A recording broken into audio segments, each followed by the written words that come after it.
माताओं की सेवा यहाँ होती है। इन माओं का जो कोई सहारा नहीं है, इन माओं की यहाँ सेवा। आओ हम आपका परिचय एक माँ से कराते हैं जिन माँ की सेवा यहाँ होती है। मैया कहाँ से आई हो मेरी माँ? इंदौर से। इंदौर से। कौन कौन है मैया जी आपके घर में? 2 लड़की है, एक लड़का है। एक बेटा है, 2 बेटियां हैं। हाँ।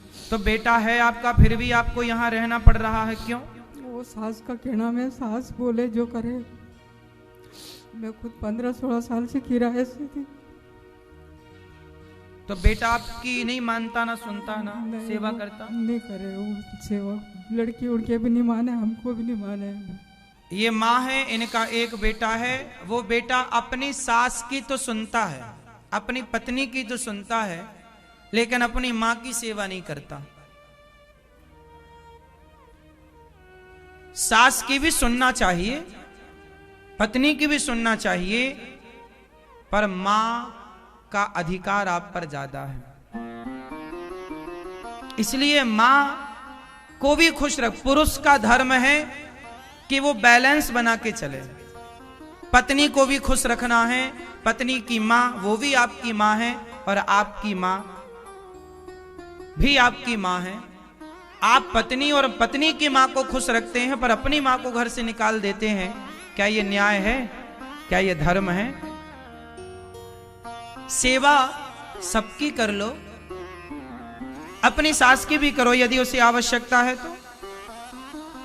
बेटियां भी करें अपनी माँ की, यदि माँ की जरूरत है। आप बेटी हो तो माँ की सेवा कर सकती हो, कोई बुराई नहीं है। तो बेटा बोलता नहीं है माँ की मैं सेवा करूंगा। मरगी, माँ भी मरगी, बहनों भी मरगी। लड़की की शादी करे तो माँ के भी नहीं भूले, बहन के भी नहीं भूले। तो बहू भी सेवा नहीं करती और बेटा भी सेवा कोई नहीं कर। मैं 15-16 साल से किराए से रहती। 15-16 साल तक मैया किराए से रही, पर अब किराया भी कौन देगा और रोटी भी कौन देगा? बुढ़ापा जब आता है तो शरीर भी शिथिल पड़ जाता है। हर माँ को चाहिए, बेटा इसलिए होता है कि वो साथ दे। अच्छा, बेटा सेवा नहीं करता तो बेटियां सेवा करने को तैयार हैं? बेटी उनका देवर जेठ होना हम नहीं रह सकता। उनका कहने देवर जेठ सासू ससुरा का पास में कैसे रहे? बेटियां तो चाहती हैं सेवा करना, पर बेटियों के कोई जेठ कोई देवर वो बाधा डालते हैं कि तुम क्यों लाती हो इन्हें। मतलब इंसानियत ना मर चुकी है मेरी मां। यदि कोई मां असहाय है तो लोग सेवा अपने सेवा नहीं करेंगे तो कौन करेगा? अब इन मां से हमारा खून का तो कोई रिश्ता नहीं है। जिनसे खून का रिश्ता था बेटियों से और बेटों से, उन्होंने सेवा नहीं की। हम तो केवल इंसानियत के रिश्ते के नाते केवल सेवा करते हैं।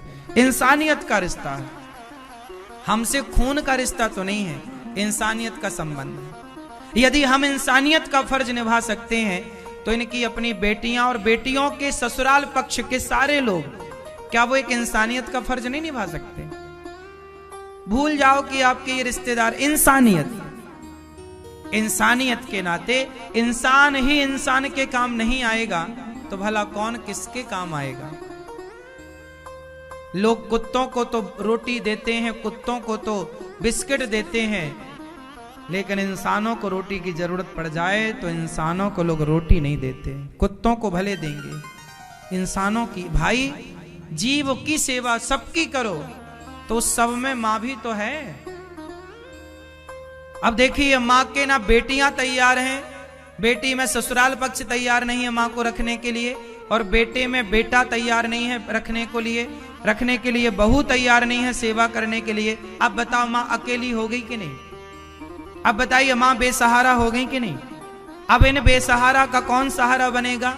इसलिए भगवान ने यह दास को भेजा कि जाओ इन बूढ़ी माओं का सहारा बनकर इन माओं की सेवा करो। इसलिए यह दास अनिरुद्ध इन वृद्ध माओं की सेवा करता है। जो आप लोग सहयोग करते हैं उसी के बल पर इन माओं की सेवा होती है। आपसे बस यही मेरी प्रार्थना है कि आप ये सोचा करो कि आपकी एक माँ गौरी गोपाल आश्रम में रह रही हैं और आप इनके बेटा बेटी बनकर आप थोड़ा सा सहयोग जरूर करें। जिस लायक ईश्वर ने आपको बनाया है। मैया आप यहाँ रहती हैं, यहाँ आपको कोई तकलीफ तो नहीं है? तकलीफ नहीं, बहुत खुश है हम तो। यहाँ खुश है? अब मत रोइए मेरी माँ, ये दास अनिरुद्ध आपका दूसरा बेटा बनकर आपकी सेवा करेगा और हम सब आपकी सेवा करेंगे। क्यों जी, आप करेंगे या नहीं? मैया आपको यहाँ रहने के कोई पैसे तो नहीं लगे? कोई पैसा नहीं लगे, बहुत सब बात की सुविधा, हमारे बहुत आराम है। इन माओ से एक भी रुपए शुल्क नहीं लिया जाता, आप किसी भी माँ से पूछ सकते हैं। यहाँ जो माएँ रहती हैं उन माओ की सेवा ये दास करता है, पैसे नहीं लगते माओ के रहने के। जो आप सहयोग करते हैं आपके सहयोग से ही होती है, माओ के पास कहां से पैसा आएगा? आप लोग जो सहयोग, इसलिए आप ज्यादा कमाओ और ज्यादा कमा के अपनी जिम्मेदारी से थोड़ा थोड़ा दो ताकि न माओ की सेवा हो सके। कितनी माताएं हैं यहाँ पर गौरी गोपाल आश्रम में? 273 माएं। आपके घर में कितनी माँ हैं? एक, और यहाँ है 273। तो बताओ जिम्मेदारी आपकी बड़ी है या हमारी? बताओ। तो जिम्मेदारी यदि हमारी बड़ी है तो हम कोई बिजनेस तो करते नहीं है, हम कोई व्यापारी तो है नहीं, हमसे कोई काम धंधा करना आता नहीं है। हम तो केवल आपको कथा सुनाते हैं और इस कथा के माध्यम से जो आप सहयोग करते हैं उससे माँओं की सेवा होती है। सेवाओं का कार्य चल रहा है, कोई भी आए सबके लिए रसोई खुली, माँओं की सेवा हो रही है। क्योंकि हमें पता है कि जब हम मर के जाएंगे तो भगवान पूछेंगे कि तुमने क्या किया, तो हम कह सकते हैं कि हमने सेवा की। समाज का धर्म है कि आपका कमाई का 5% 3% सेवा में लगाओ, और सेवा में कहां लगाओ? जहां सेवा हो रही हो। इसलिए अपनी आंखों से देख लो कि सेवा हो रही है कि नहीं, फिर आप लोग सहयोग करना। इससे और स्पष्ट क्या है?